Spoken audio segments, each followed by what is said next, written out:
আজকের ভিডিওতে আমরা ওয়েস্ট বেঙ্গল ওবিসি সার্টিফিকেট সংক্রান্ত যে লেটেস্ট নোটিফিকেশনটা আমাদের কাছে এসেছে এবং যেটা টেলিগ্রাম চ্যানেলে আপলোডও করে দেওয়া হয়েছে সেটা নিয়ে একটা বিস্তর আলোচনা এই ভিডিওতে করব। খুব বেশি বিস্তর হবে না, তবে যার যা ডাউট ছিল আশা করি এই ভিডিওটা থেকে ক্লিয়ার হয়ে যাবে। তো ফার্স্টে দেখে নিই, আমাদের কাছে এই নোটিফিকেশনটা এসছে 18ই মে। 18ই মের যে নোটিফিকেশনটা আমরা পেয়েছি, তো সেই নোটিফিকেশনে কি বলছে সেটা আমরা এখানে পড়বো। এখানে নোটিফিকেশনটা আছে, তুমি পড়ে নিতে পারো। তো যারা যারা নোটিফিকেশনটা পুরোপুরি নিজে পড়তে চাও তারা তারা অবশ্যই আমাদের Telegram channel score booster AB আর আমাদের Telegram group Bengal competitive arena, এই দুটোই অবশ্যই জয়েন করো। এগুলোর লিঙ্ক ডেসক্রিপশনে আছে, সেখান থেকে তুমি এগুলোতে জয়েন করতে পারবে। তাহলে আমরা যদি আগে বলি তাহলে কি হয়েছে, এখন থেকে মানে 18ই মে অনওয়ার্ডস থেকে কিছু ওবিসি যেগুলো আগে ছিল সেগুলো বাদ হতে চলেছে এবং কিছু যারা আগেও ছিল সেগুলো কন্টিনিউ হবে। তো কোন কোনগুলো কন্টিনিউ হবে আগে সেটা দেখে নেওয়া জরুরি।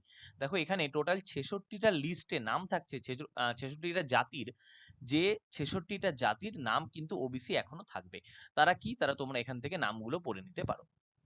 এবার দেখো, যারা যারা ম্যাথ রিজনিং অনলাইনে আমাদের ফাউন্ডেশন ক্লাস থেকে তোমরা অঙ্ক রিজনিং শিখতে চাও, তার সঙ্গে ইংলিশ আর জিকের পুরোপুরি একদম ডেলি শিডিউল হোক, কমপ্লিট স্টাডি প্ল্যান দিয়েও কিন্তু কভার করা হবে। এটা এসএসসির, সিজিএল, সিএইচএসএল, আরআরবি, এনটিপিসি বা ডাব্লিউবিপিএসসির সমস্ত এক্সামের জন্য কিন্তু খুব খুব হেল্পফুল হবে। প্রায় 2 বছর ধরে 2027 অব্দি এটার ভ্যালিডিটি থাকবে। সেই অবধি তোমাদের সাথে থেকে তোমাদেরকে একদম পুরোপুরি নিজস্বভাবে তুমি বুঝতে পারবে যে যা তোমার ডাউট থাকবে সমস্ত কিছু এখানে সলভ করা হয়। জাস্ট ক্লাস করিয়ে ছেড়ে দেওয়া হলো এরকম না, 1 to 1 ডাউট সমস্ত কিছু সুবিধা কিন্তু এখানে পাবে। অবশ্যই এই নম্বরে হোয়াটসঅ্যাপ করে তোমরা যোগাযোগ করতে পারো। তো আচ্ছা, আর কি লিস্ট আমরা দেখবো?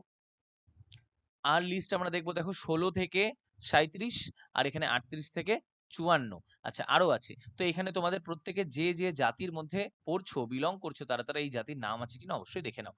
আচ্ছা, এনটিপিসি গ্র্যাজুয়েট লেভেল সিবিটি 2, তোমরা জানো এনটিপিসি গ্র্যাজুয়েট লেভেল 2024-এ কিন্তু অলরেডি আমাদের সিলেকশন হয়ে গেছে। 3টে স্টেশন মাস্টার হোক প্রত্যেকটা পোস্টে হয়েছে এবং পুরো ফুল রেজাল্ট আসলে আরো হবে। আমাদের খুব কম সীমিত সংখ্যক স্টুডেন্ট থাকে আমাদের ক্লাসে। তো সেখান থেকে তোমরা যদি এই গাইডেন্স গ্রুপের মধ্যে মানে ভাগ নিতে চাও তাহলে অবশ্যই এই নাম্বারে হোয়াটসঅ্যাপ করে যোগাযোগ করতে পারো। আচ্ছা, এবার দেখে নাও আমরা কি করছি। আমরা কিন্তু চালাচ্ছি কি বলে গ্র্যান্ড গিভঅ্যাওয়ে। গ্র্যান্ড গিভঅ্যাওয়েতে কটা গিভঅ্যাওয়ে থাকছে? টোটাল 10টা। তার মধ্যে গিভঅ্যাওয়ে 7-এ থাকছে ব্ল্যাক বুকের একদম নতুন ভার্সন বই, যেটা একদম আমি কিনে তোমাদেরকে গিভঅ্যাওয়েতে দেবো। তো অবশ্যই এই ভিডিওর এখানে ডেসক্রিপশনে লিংক থাকবে গ্র্যান্ড গিভঅ্যাওয়ে 7-এর, সেখানে গিয়ে তোমরা অবশ্যই গিভঅ্যাওয়েতে পার্টিসিপেট করো। আচ্ছা, এটা বলে দিয়েছি। আর দেখো এই লাস্ট নিয়ে টোটাল হলো আমাদের 66টা। টোটাল কটা? এই 66টা কিন্তু আমাদের টোটাল আসলো যারা এখনো ওবিসিতে থাকবে। ওকে, তো এইটা তো তুমি নোটিফিকেশন দেখে বুঝেই গেছো। তাহলে এই ভিডিওতে কেন এসছো? এই ভিডিওতে এসছো আরো নতুন কিছু জানার জন্য। কি জানার জন্য? আমরা যদি পুরোপুরি একদম ক্রোনোলজি নিয়ে গল্প বলি তাহলে ব্যাপারটা কি হবে? ব্যাপারটা এরকম ছিল যে 2010-এ যখন আমাদের কাছে তার আগের সরকার ছিল, তারা কিছু নতুন লিস্টে মানে নতুন কিছু কাস্টকে ওবিসি এর সুবিধা দেওয়ার কথা শুরু করে। তো সেই জিনিসটা তারপরে যখন সরকার আসলো, যে সরকার এখন বিদায়ী সরকার, সেই সরকার যখন আসলো তারা কিন্তু এই লিস্টটাকে নিয়ে পুরোপুরি একদম চালিয়েছিল। তারা এই লিস্টটাকে বাদ দেয়নি। 2010-এ এর আগের সরকার চালু করলো। তার আগের যে সরকার ছিল, যে বাদ গেছে এখন, তারা কিন্তু এই লিস্টটাকে পুরো কন্টিনিউ করলো। এইবার তারপর ওবিসি যে কেস তৈরি হলো, সেই কেসে বলা হলো যে এই যে 2010-এ যাদেরকে নতুন করে অন্তর্ভুক্ত করা হয়েছিল এদেরকে ওবিসি বলে মান্যতা দেওয়া হবে না। এদেরকে কি ওবিসি বলে মান্যতা দেওয়া হবে না। তাহলে এই যে ব্যাপারটা তাহলে কি হলো, 2024-এর 22-এ মে হাইকোর্ট থেকে অর্ডার আসলো যে নতুন যারা 2010-এর পরে বানিয়েছে তাদেরকে কিন্তু ওবিসি ধরা হবে না এবং 2010-এর পরে যারা বানিয়েছে সবার একটা রিভ্যালিডেশন হবে ওবিসি সার্টিফিকেট। তো আগে ওবিসি ছিল, তারপর ওবিসি এ বানানো হলো। ওবিসি এর মধ্যে কিন্তু ম্যাক্সিমামই যে কি বলে জাতির মধ্যে যারা মুসলিম তারা আছে। তো তাদেরকে সুবিধা দেওয়া হয়েছিল 2010-এর পরে, যেইটা এখন তুলে নেওয়া হলো। কি বললাম? যেটা এখন তুলে নেওয়া হলো। তাহলে আগে 2010-এর আগে শুধুমাত্র 7% থাকতো, আরো 10% দিয়ে টোটাল 17% করা হয়েছিল রিজার্ভেশন। যেটা এই 2024-এর কেসে বলা হয়েছিল যে এটা এটা দেওয়া যাবে না, পুরোপুরি তুলে নিতে হবে। তো সেইটা কিন্তু আমাদের যে বিদায়ী যে গভর্নমেন্ট ছিল এটার এগেইনস্টে সুপ্রিম কোর্টে চলে গেছিল, সেই কেসটা চলছিল। কিন্তু বলা ছিল যে সরকার যদি মেনে নেয় তাহলে এটাই থাকবে। সরকার মেনে নিয়েছিল না এর আগের সরকার, তাই জন্য পুরোপুরি 17% চলছিল। কিন্তু এখন নতুন যে সরকার এসছে সে ওই হাইকোর্টের এই রায়টাকে বহাল রাখলো এবং এই যে 10% ওবিসি এটাকে খারিজ করে দিল। মানে এই 10% যারা পরে হয়েছে আফটার 2010 তারা কিন্তু আর ওবিসি বলে ওয়েস্ট বেঙ্গলে মান্যতা পাবে না। এরা সেন্ট্রালে ওবিসিতে কিন্তু মান্যতা পেত না, এরা শুধু ওয়েস্ট বেঙ্গলেই পেত ওবিসি এ নামে।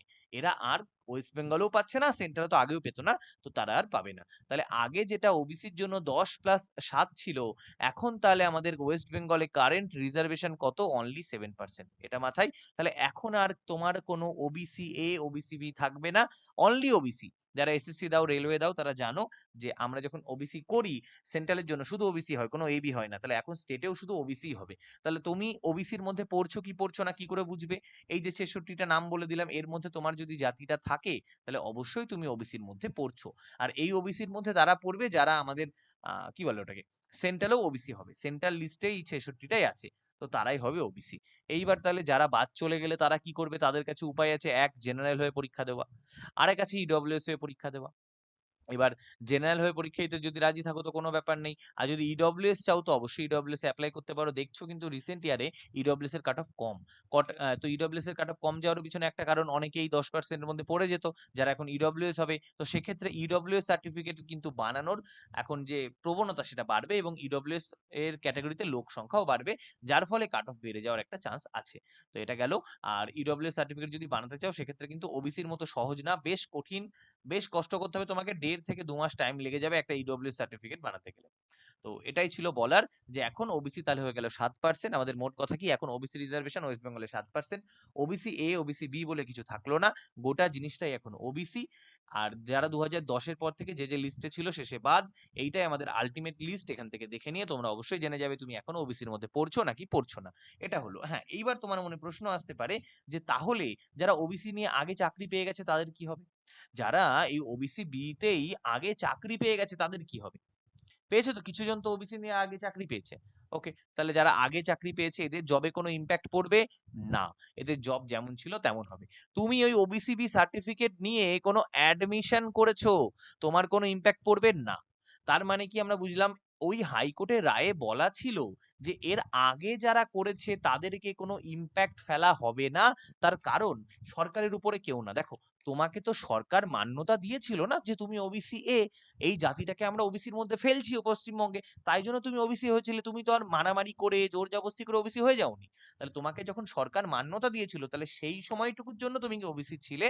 তো এর মধ্যে যে জব হোক, যে অ্যাডমিশন হোক, যা হোক না কেন, সেটার উপর কোনো এফেক্ট পড়বে না।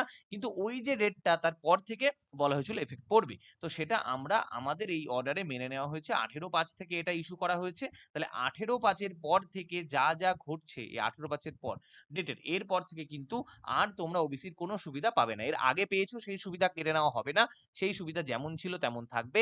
আর ওয়েস্ট বেঙ্গলে এখন মিসলেনিয়াস এর ফর্ম ফিল আপ চলছে, সেটাতে যারা যারা দেখতে পেলে যে তোমরা এই ওবিসিতে বাদ চলে গেছো, তারা কিন্তু ওবিসি দিয়ে আর ফিল করো না, তারা অবশ্যই জেনারেল দিয়ে ফিল করো। আমি এটাই বলবো, যদিও এটা নিয়ে পুরোপুরি ক্লিয়ার করে কিছু বলে দেয়নি, তবে আমার যেটুকু স্বল্প বুদ্ধি আছে এটুকুতে যা মনে হয় আমি তোমাদেরকে তাই বললাম। তোমাদের যদি নাম না থাকে এই লিস্টে তাহলে অবশ্যই মিসলেনিয়াসে তোমরা ইউআর দিয়ে ফিল আপ করো, ঠিক আছে? তো আশা করি যা যা ডাউট ছিল বোঝাতে পারলাম। যারা যারা ম্যাথ রিজনিং ক্লাস বা এনটিপিসি গাইডেন্স গ্রুপে জয়েন করতে চাও অবশ্যই দেওয়া যে নাম্বার আছে সেই নাম্বারে তোমরা হোয়াটসঅ্যাপ করে নাও। আর আমি বলবো গিভঅ্যাওয়ে 7 ব্ল্যাক বুক পাওয়ার জন্য অবশ্যই গিভঅ্যাওয়েটাতে পার্টিসিপেট করো। আর কোনো ডাউট থাকলে কমেন্ট করো, আমি সাধ্যমতো চেষ্টা করি কমেন্টে রিপ্লাই দেওয়ার। আর বন্ধুদের মধ্যে শেয়ার করে দাও ভিডিওটা। এখন হাইপ অপশন আছে, হাইপ দিয়ে দিও। চলো আবার দেখা হচ্ছে নতুন ভিডিওতে। বাই।